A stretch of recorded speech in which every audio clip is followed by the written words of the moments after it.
And I'd like to call the December 8th, 2022 ECB meeting to order. Would the GC unit kindly conduct the roll? Good morning, all. We'll start with Commissioner Asim Rahman, Here, present. Shamanda Graham,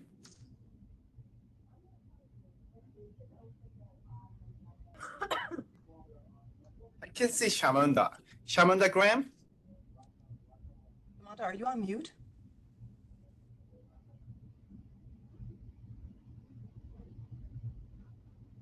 Well, I see Shamanda, but let's goodness. skip over. Let's do her last. And Okay. okay. Joseph Gregory, Present. I'm sorry. Elizabeth Nauer. I can see Elizabeth Nauer. I think On it's mute, Elizabeth. muted. Yeah. Hi, I'm present. Okay. Thank you. Madeline Liguri, Present. okay. Jorge Martinez, I'm here. Good morning. thank you. Rossell Picunis, Present. Matthew Snide, Present. Thomas Schaffner,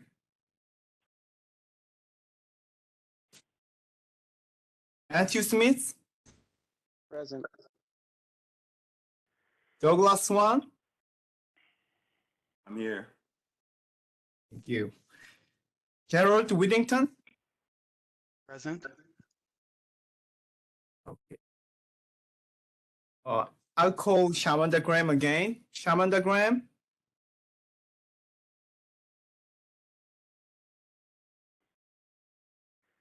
let me call Thomas Schaffner, Present. thank you.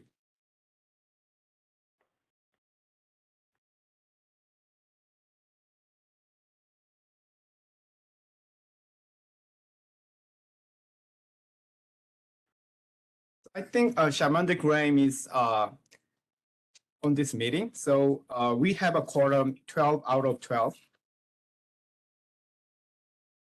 Thank you.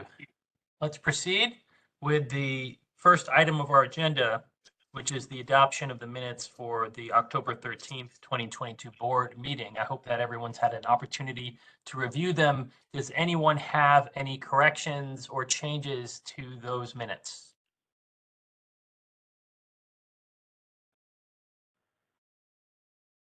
Hearing no corrections, I'd like to ask for a motion and a second to adopt the minutes of the October 13th, 2022 meeting. I see a motion from Matt Smith. Is that a second from Madeline? Thank you. Could the GC unit please call for a vote? Okay. Are there any objections to the motion approving the minutes of the October 13, 2022 ECB meeting? Hearing none, seeing none, the motion is approved unanimously. Thank you. Okay, we'll next turn the floor over to DEP Senior Enforcement Counsel Russ Picunis, who is on the agenda with a request for a cease and desist order. Mr. Picunis. Yes, thank you. Thank you. Good morning. First, I'd like to thank the OATH staff for arranging to get this on the agenda at the last minute. This was just sent to me by our enforcement folks on Tuesday, so it's great that we can get this in front of the board today instead of having to have this over to the next board meeting in February. DEP is asking the board to issue an order to cease and desist against Orange Grove Ventures, LLC. They are the operators of a restaurant located at 39 Grove Street in Manhattan. I believe the name of the establishment is Emmett's. And DEP has received complaints regarding odors and noise from the kitchen exhaust at this establishment. DEP first inspected in July of this year, and there was a finding of excessive noise from the kitchen exhaust on July 13th. A summons was issued, which the respondent stipulated to in September and has paid in full. The next inspection was conducted on September 22nd, and that resulted in another finding of excessive noise from the kitchen exhaust, as well as a finding of odors in violation of 24-141 of the Air Pollution Control Code. The noise summons was returnable on November 15th, and the respondent defaulted. And the air summons was also returnable on November 15th, and respondent defaulted as to that as well. The next inspection took place on November 2nd, and that did not result in a noise summons, but did result in another odor-related summons under the Air Code. That summons is scheduled to be heard on January 10th.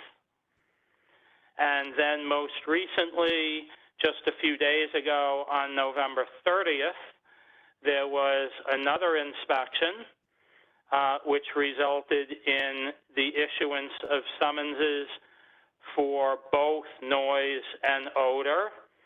And those summonses are returnable on January 24th.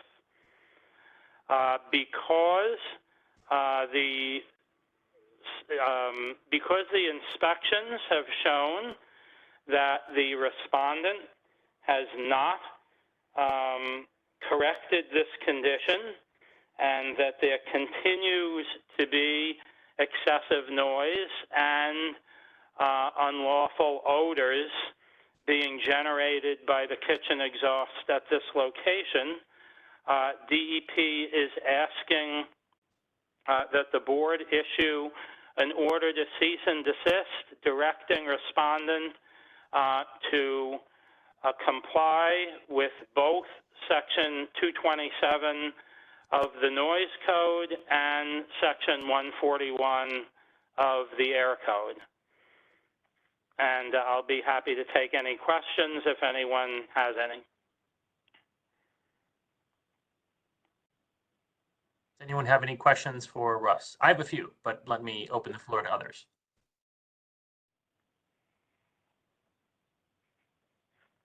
Yeah, I have a question.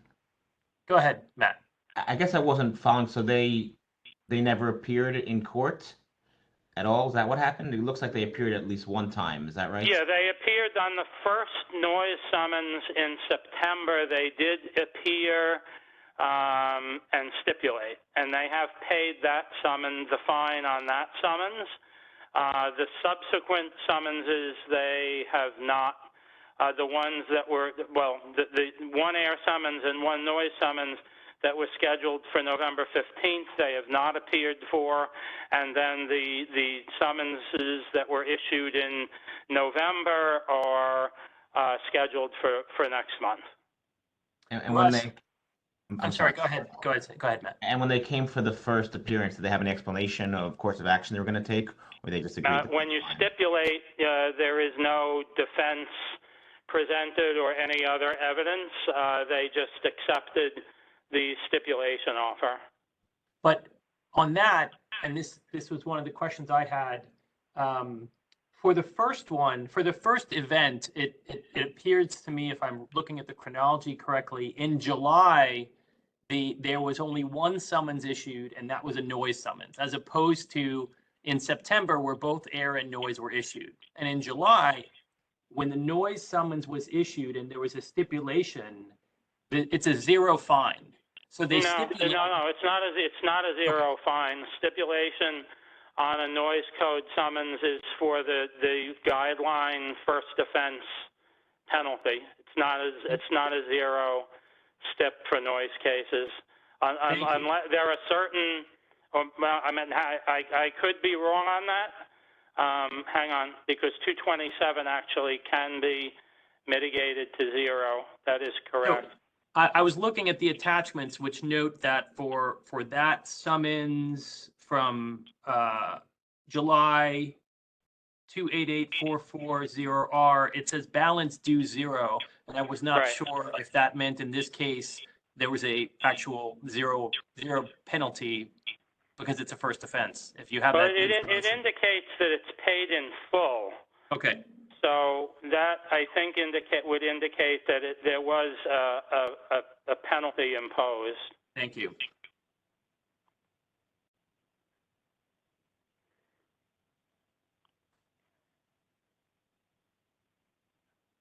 The other question that I had was in the December 8th memo from DEP to the board, there's a request for a cease and desist order, but there's also a request that the board direct respondent to appear at a special hearing to show why its kitchen exhaust should not be sealed, and that an additional penalty of $875 times for 2 days, total $1,750 should be imposed. Is there any additional context you'd like to provide on that second request? Yeah, that's the standard language that's been in cease and desist order requests forever. The main thing here is that there be a cease and desist hearing, and at the cease and desist hearing, they would need to show why the equipment should not be sealed. The sanction here with a cease and desist order is that if they default on the hearing, if they don't show up for the cease and desist hearing, or if they fail to show that the condition has been corrected, the equipment can be sealed. The piece about an additional penalty for 2 days, that is, again, language that it comes from the enforcement section in the air code. It's standard language for these requests, but the judge, when the oath hearing officer makes recommendations to the board after the cease and desist hearing, normally if the respondent has shown that the violating condition has been corrected, the hearing officer will recommend waiver of any additional penalty. And so generally there is no additional penalty beyond the ones that are imposed at the hearings on the summonses. Thank you. But, And- but that's just standard, kind of boilerplate language. We even tried to take it out at one point, and I believe we were told that because it's in the statute that we need to keep it in. Thank you. And do we have any information right now at this meeting about how much the fine was for the first summons ending in 440R? I think the first offense penalty for 227 is $440, but I do not have a noise code penalty schedule in front of me, and because it's paid in full, Ticket Finder does not show the penalty that was imposed because it was paid, so it's now zero. But I believe the first offense penalty for 227 is $440. So it was stipulated to 220. Thank you, Peter. I have no other questions. Okay, so it's 220. Thank you. Okay. Okay. Elizabeth? I was just wondering if the stipulation agreement included any agreement to undertake mitigation. like any physical measures. And Well, the so what- stipulation includes, because the judge, the hearing officer will then send them a decision and order reflecting the stipulation, and the stipulation, the decision and order from the judge includes an order to comply forthwith. So since that stipulation, they have been under an order to comply forthwith. In addition, the defaults in November, the defaults on November 15th also involve an order to comply forthwith. There would not have been, again, because they stipulated to it, there wouldn't have been, it's not part of, it is part of the stipulation agreement that they have to come into compliance forthwith, but there's no specific, document that says they're going to do specific things to comply. Oh, but I mean, is it standard practice that if someone is stipulating that they've presented a proposal to the department explaining how they intend to comply? No.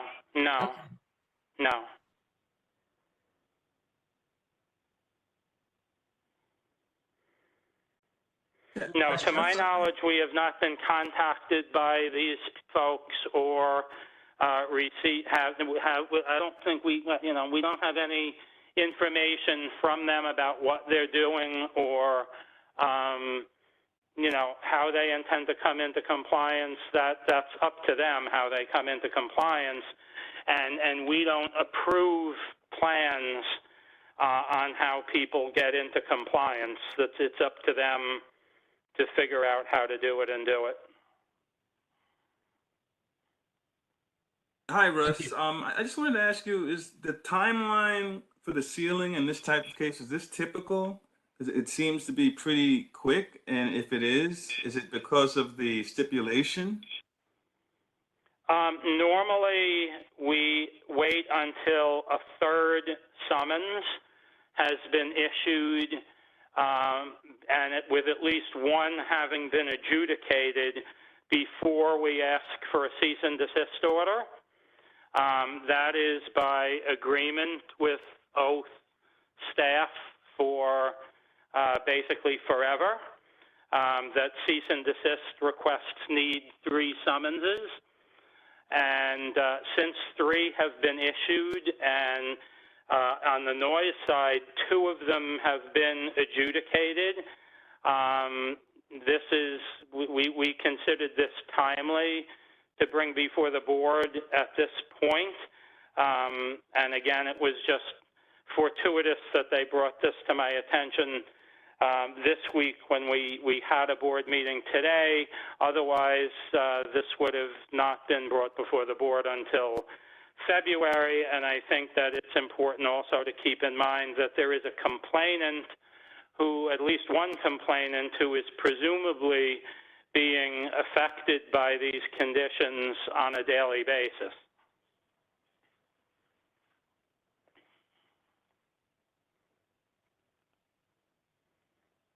Other questions for DEP?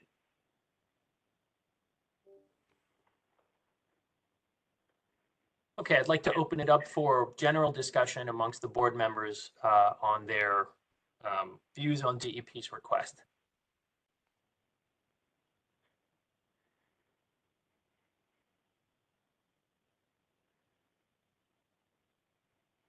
I'll add a note that I think the question around timing here is an interesting one, because the summonses that are open right now are returnable for a hearing date on the 24th of January.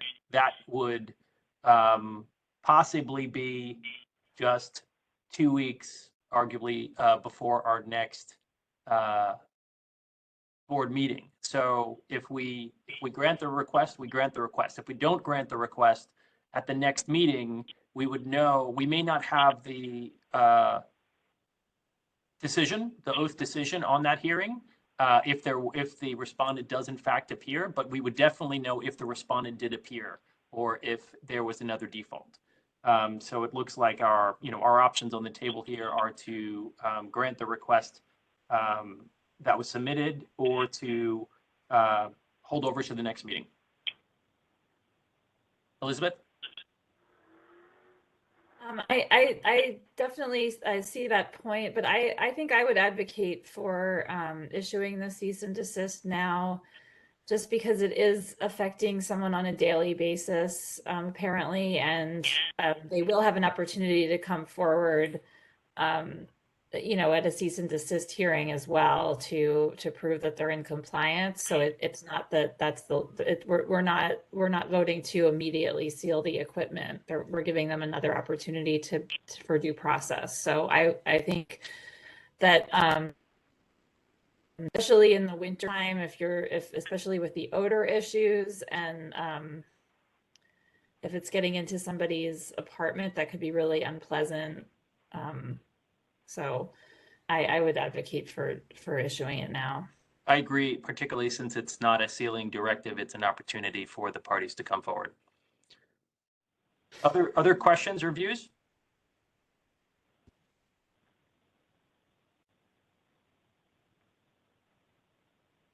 Okay, I'd like to call for a motion to approve the request from DEP and a second. I see a motion from Elizabeth. And is that a second from Tom? Okay, could the GC team kindly call for a vote on the DEP's request for a cease and desist order? Okay. Are there any objections to approving the cease and desist order? Seeing none, hearing none, the motion is approved unanimously. Thank you very much, everyone. Thank you, Mr. All right, Kim. thank you to everyone for reviewing this and on such short notice. You're welcome. Okay, we'll proceed to the next agenda item, which are the pre-sealing reports to be presented by Kelly Corso from Oath. Corso, Assistant Commissioner of Adjudications for Oath. And we only have one pre-sealing report today for the board. We had to pull a second one that was originally distributed because there was an error in it. So that will be corrected and redistributed for the next board meeting. The one that we are presenting to the board today is a backflow violation case.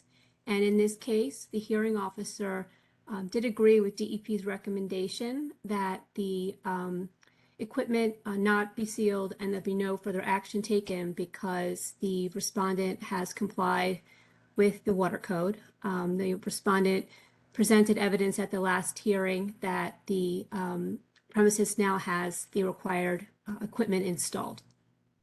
And that's it.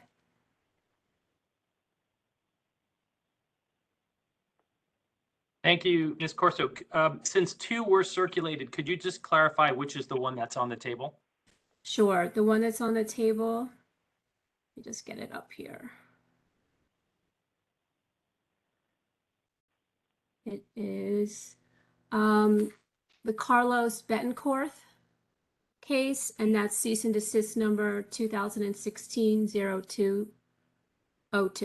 Thank you very much. Sure. Any questions for Ms. Corso? Any points of discussion?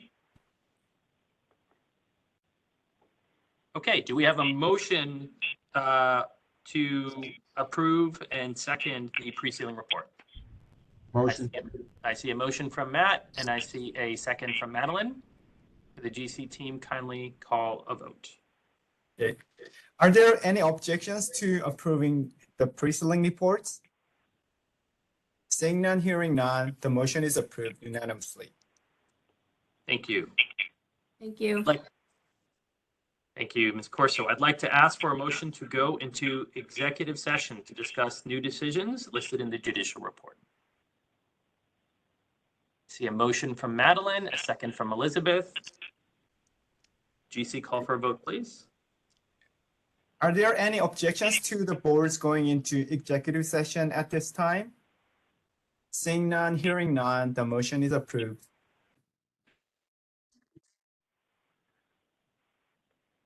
Thank you. Before we move on to selecting dates for our next board meeting, are there any other matters of business or any other questions from members of the board? Seeing none, we can turn to selecting a date for our next meeting. Would someone from the GC unit please propose a new date?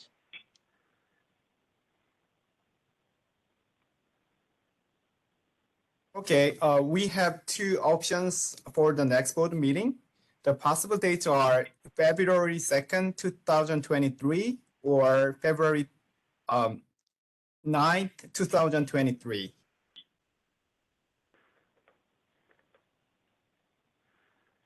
Does anyone have any concerns or scheduling issues with either of those dates, the 9th or the 2nd of February? Shamanda Graham, DOB. I'm actually booked on the 9th, so the 2nd would be much appreciated. Any objections to the 2nd? All right, seeing agreement, let us put down the 2nd in the minutes as our date for the next meeting. All right, may I have a motion to adjourn today's meeting? I see a motion from Elizabeth and a second from Tom. GC unit, please.